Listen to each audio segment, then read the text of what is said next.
Ça commence par une dick pic envoyée par un artiste mystérieux. Ça termine avec un transfert de 1 million de dollars vers FTX. Bienvenue les amis dans cette vidéo de voyeurisme cryptographique dans laquelle nous allons partir à la découverte ou plutôt des wallets d'Oussama Ammar. Premier format, check ton wallet sur la chaîne Bulldog.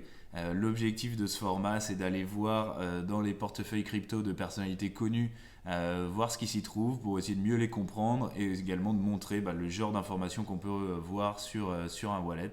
Et si les sujets Web3 et NFT vous intéressent, abonnez-vous à la chaîne. C'est de ça dont on parle sur la chaîne Bulldog. Allez, c'est parti. Notre investigation commence donc sur Twitter. On trouve son adresse Ethereum, donc daedalium.eth. Et grâce à cette adresse, on va trouver un premier numéro de wallet. Donc je prends daedalium.eth et je le recherche sur Etherscan.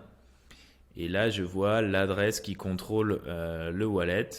Et donc je clique pour explorer cette adresse. Et là, première surprise, il ne s'est quasiment rien passé sur cette adresse. Il a juste reçu le nom de domaine daedalium.eth. C'est un peu étonnant. On sait que Oussama Ammar est actif dans l'univers crypto. A priori, on s'attendrait à ce qu'il se passe beaucoup de choses sur le wallet qui contient son nom de domaine Ethereum. Donc on investigue un peu plus et si on regarde dans les détails donc, du NFT qui gère ce nom de domaine, on va voir qu'il y a une adresse qui le détenait auparavant. C'est l'adresse qui contrôle donc le compte OpenSea vérifié d'Oussama Ammar. Donc on voit qu'il a transféré donc, le nom de domaine daedalium.eth d'une adresse qui était connue publiquement à une adresse vierge, on va dire. Et donc, on va s'intéresser un peu à ce compte-là et on va regarder ce qu'il possède. Et on voit notamment beaucoup de NFT de la collection Piano King, donc fait avec le pianiste Sofiane Pamar. On voit un crypto champion qui est la collection de son ami Yomi Denzel. Et on retrouve ici notre fameux Bitcoin, donc ce dick pic 3.0. Et on va commencer cette investigation en essayant de se poser la question, mais d'où vient ce NFT, qui a bien pu le créer et pourquoi est-ce qu'il se retrouve dans le wallet d'Oussama Ammar. Et donc quand on clique sur ce Bitcoin, on s'aperçoit de plusieurs choses. Premièrement, il a été créé par Misunderstood Artist, donc l'artiste incompris. On se demande bien pourquoi cet artiste est incompris avec un tel talent. On voit aussi qu'il a essayé de le mettre en vente plusieurs fois, il y a 10 mois, que personne ne l'a acheté et qu'il y a 3 mois, il a été transféré gratuitement à Oussama Ammar. Donc à ce stade-là, on n'en connaît pas beaucoup plus. Ce qu'on va faire, c'est qu'on va explorer le wallet de l'artiste incompris. On voit ici, c'est pareil, il y a eu très peu d'activité sur le wallet de cet artiste incompris.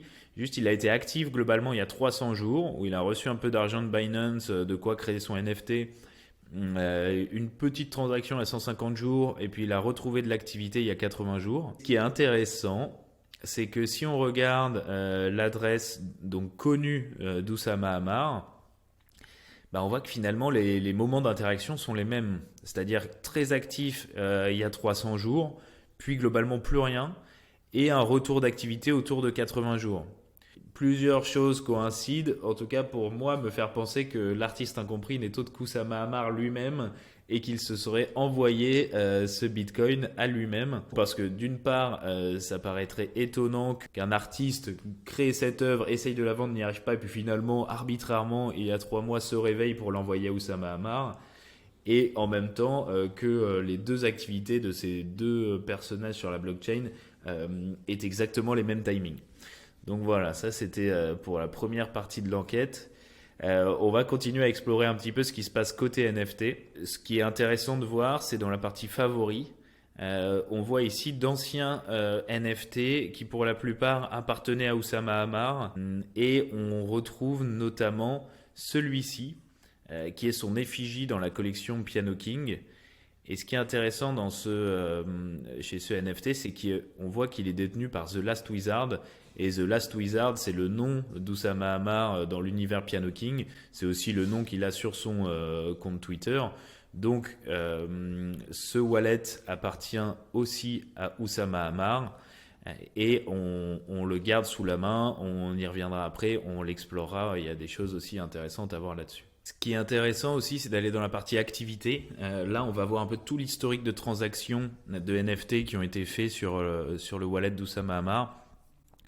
Et globalement, ce qu'on constate, c'est qu'au début de son activité dans les NFT, donc il y a environ un an, il a d'abord reçu pas mal de NFT d'amis à lui, notamment Ice Cyberkonks de Yomi Denzel par exemple. Il a reçu pas mal de Piano King, normal puisqu'il était actif dans le projet. Mais ce qui est intéressant, c'est qu'il y a un an aussi, juste après, il s'est globalement séparé de tout.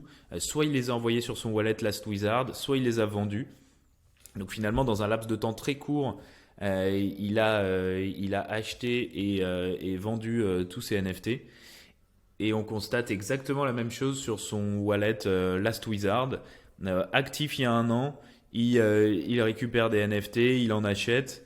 Et juste après, 1 ou 2 mois après, il se sépare de tout. Il vend tout et globalement, il reste plus rien sur son wallet à part son effigie dans l'univers Piano King. Donc globalement, à ce stade, sur l'activité NFT d'Oussama Hamar, il y a deux choses intéressantes. Bon, ce dick pic dont on est curieux de connaître l'origine, mais à mon avis, c'est surtout un test de créer un NFT, d'essayer de le vendre et de finalement se l'envoyer à soi-même. Je sais pas trop pourquoi, ça il aurait pu rester sur le wallet de l'artiste incompris. Et surtout la seconde chose, c'est donc que Oussama Hamar était très actif dans les NFT pendant un laps de temps très court, c'est-à-dire fin 2021. Il a acheté pas mal de NFT, il en a reçu de ses amis, et quelques mois après, il a tout revendu.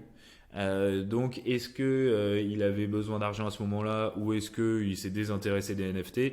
A priori, vu qu'il est resté dans la crypto derrière. Ça ressemble peut-être à un besoin de liquidité. En tout cas, ce qui est sûr, c'est que c'est plutôt un bon move d'avoir vendu tous ces NFT à ce moment-là, parce que depuis cette période, on sait ce qui s'est passé. Globalement, ils ont tous perdu à peu près 80-90% de leur valeur. Donc bien ouais, Oussama Hamar, t'as eu le nez creux. Maintenant qu'on a regardé un petit peu ce qui se passe côté NFT, on va aller regarder ce qui se passe côté token fongible, donc côté crypto-monnaie. Quels ont été les transferts d'argent qui ont eu lieu sur les wallets d'Oussama Hamar? Avant d'aller dans Etherscan et de regarder toutes les transactions financières, juste on va faire une petite pause et visualiser un petit peu déjà les 3 wallets qu'on a identifiés à ce stade, parce que là ça va partir un peu dans tous les sens. Donc globalement on a un premier wallet qui contrôle le nom de domaine d'Idalium.eth et sur lequel il n'y a que ça. On a un second wallet qui contrôle le compte OpenSea vérifié d'Oussama Hamar, qui détient notamment le Bitcoin et tous les NFT Piano King. Et on a le troisième wallet, Last Wizard, qui détient le NFT à l'effigie d'Oussama Hamar et qui a fait aussi pas mal de transactions d'achat et vente de NFT avant. Et donc globalement, on va surtout étudier les transactions sur ces deux-là, puisque là-dedans il n'y en a pas, et voir un petit peu vers où ça nous mène, quel argent a été reçu de qui, où est-ce qu'il est parti ensuite, et on va voir qu'il y a des choses intéressantes à se mettre sous la dent. Petit moment pub perso avant de passer à la suite. Chez Bulldog, on accompagne les entreprises qui veulent se lancer dans les NFT, et notre accompagnement se fait à 2 niveaux. Un premier qui est stratégique, on va définir ensemble votre go-to-market, la meilleure façon pour vous de rentrer dans le Web3. Et une fois qu'on a défini ça, on a un deuxième accompagnement qui est technique, c'est-à-dire on va développer techniquement les outils dont vous avez besoin, les smart contracts, les applications décentralisées, pour créer votre expérience Web3. Donc voilà, si vous avez une entreprise que vous souhaitez lancer ou développer dans le Web3, je vous mets le lien en dessous pour que vous puissiez nous contacter. Donc pour explorer les transactions financières qui ont eu lieu sur les wallets, on va sur Etherscan, qui est globalement l'outil pour explorer la blockchain Ethereum. Donc sur ce wallet, il y a pas mal de choses intéressantes à voir sur lesquelles il faut creuser un petit peu. Et notamment 3 transactions entre 60 et 50 jours et qui vont vers ce même compte, ici, ici et ici. Et ce compte, si on l'explore un petit peu, on observe plusieurs choses intéressantes. La première, c'est le comportement global du wallet. Et ce qu'on voit, c'est que dès que de l'argent rentre, il est envoyé directement vers l'exchange Bybit. L'autre chose qu'on remarque, c'est que au même moment auquel Oussama Ammar a fait un virement de environ 1000 dollars, il y a un autre wallet qui a fait un virement de 1000 dollars aussi à peu près sur ce compte-là. Donc, pour rappel, le compte qui a déjà reçu 3 virements d'Oussama Ammar. Et ce wallet-là, quand on regarde, c'est un wallet très actif qui fait beaucoup de transactions avec des gros montants.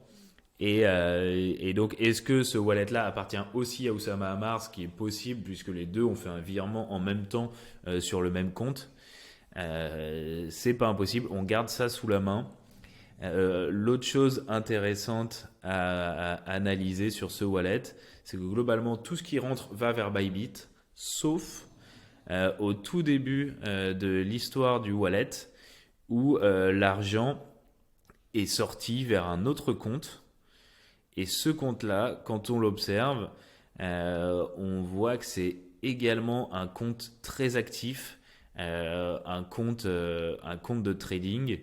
Et si on recherche ce compte sur Twitter, on s'aperçoit qu'il est souvent cité comme un scam account. Cette personne dit qu'il a perdu 16 000 dollars sur ce wallet. Et qu'il est a priori lié à des activités un peu bizarres sur FTX. Donc, est-ce que ce wallet appartient à Oussama Ammar? A priori, c'est peu probable. Je pense que le plus probable, c'est que peut-être Oussama Ammar, s'il détient le wallet qu'on a vu avant, qui envoie l'argent vers Bybit, et qu'il a à un moment envoyé de l'argent vers ce wallet, et peut-être qu'il s'est fait avoir aussi, comme la personne qui a perdu 16 000 euros en voulant faire du trading via ce compte. Un petit résumé à ce stade de l'enquête. On a donc les 3 wallets d'Oussama Ammar et parmi eux, le wallet qui contrôle son compte OpenSea qui a fait plusieurs virements pour un montant total de 3500 dollars dans un laps de temps très court, en quelques jours. Et parmi ces virements, au même moment, il y a un gros wallet qui a transféré également de l'argent au même compte. Donc, est-ce que c'est Oussama Ammar avec 2 comptes différents qui a alimenté ce compte-là et donc ce compte-ci et ce gros compte de trading lui appartient aussi? C'est possible, mais on n'est pas sûr. C'est peut-être 2 personnes différentes. Et donc ce compte-là qui reçoit de l'argent d'Oussama Ammar a fait un virement vers un compte de trading suspect, dont pas mal de gens le citent sur Twitter comme étant actif dans des scams et ayant volé de l'argent. On retourne sur Etherscan, sur le wallet connu d'Oussama Ammar, celui qui détient donc l'adresse OpenSea. Donc là, on est sûr que c'est Oussama Ammar. Et je vous épargne toutes les transactions. Globalement, j'ai un peu tout regardé et il y en a plein qui donnent rien. Mais il y en a une qui est intéressante si on tire un peu la pelote. C'est celle-ci. Globalement, il y a 322 jours, il a envoyé 3500 dollars à ce wallet. Et si on clique sur ce wallet et qu'on va voir dedans, on voit qu'au même moment, ce wallet-là a reçu 3000 dollars de la part de l'autre wallet d'Oussama Ammar, donc thelastwizard.ethereum. Et au même moment, il y a un 3e virement qui arrive de 1000 dollars. Logiquement, on va se dire que ce compte-là appartient aussi à Oussama Ammar et qu'avec 3 de ses comptes, il en aurait approvisionné un pour faire je ne sais quelle transaction. Mais donc si on regarde ce 3e compte qui envoie de l'argent au même moment, quand on arrive sur ce compte, c'est là qu'on voit nos grosses transactions avec ici 1 million de dollars il y a 466 jours qui arrivent de Binance et qui repartent quelques jours après vers un autre compte.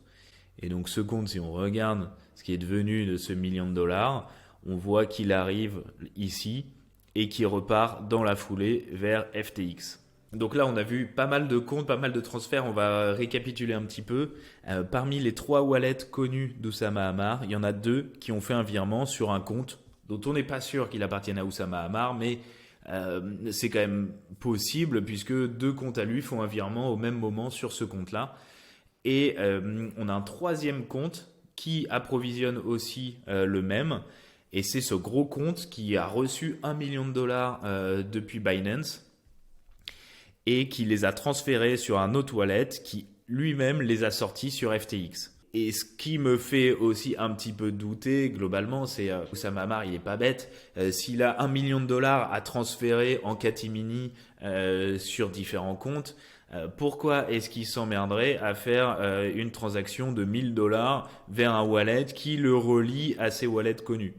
Donc c'est ça qui me fait dire que très probablement c'est quelqu'un d'autre qui a transféré des millions de dollars et qui en même temps a approvisionné un wallet, peut-être qui appartient à Oussama Ammar, c'est peut-être un de ses amis très riches qui lui a filé 1000 dollars sur un de ses wallets. Ou peut-être que tout est Oussama Ammar et que c'est une partie de l'argent de The Family qui a transvasé de compte en compte pour ressortir sur FTX. Et donc ce qui est intéressant quand on regarde globalement l'activité on-chain d'Oussama Ammar, c'est qu'on sait qu'il y est très actif, il travaille dedans, il a sa société de trading algorithmique. Donc globalement, c'est quelqu'un qui doit être actif on-chain, qui doit très probablement se rémunérer avec les performances de ses activités on-chain. Alors que les wallets publics qu'il a sont globalement très peu actifs. Et sur les NFT, ils ont été actifs à un moment et ils ne le sont plus du tout. Et sur les cryptos, globalement, il se passe plus grand-chose.